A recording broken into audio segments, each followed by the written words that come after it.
आज जर मी तुम्हाला सांगितलं की एक काळ असा होता जेव्हा डायबिटीज म्हणजे जवळपास मृत्यूचं वॉरंट होतं. हो, औषध नव्हतं, उपचार नव्हते आणि डॉक्टर फक्त दिवस मोजायचे.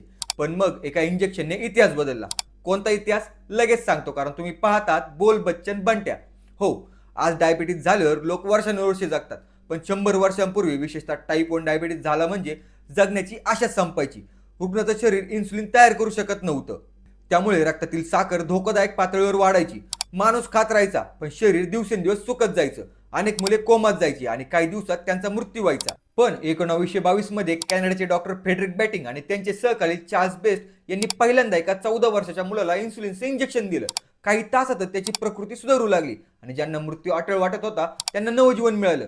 तो क्षण वैद्यकीय इतिहासातील सर्वात मोठा टर्निंग पॉईंट पैकी एक ठरला.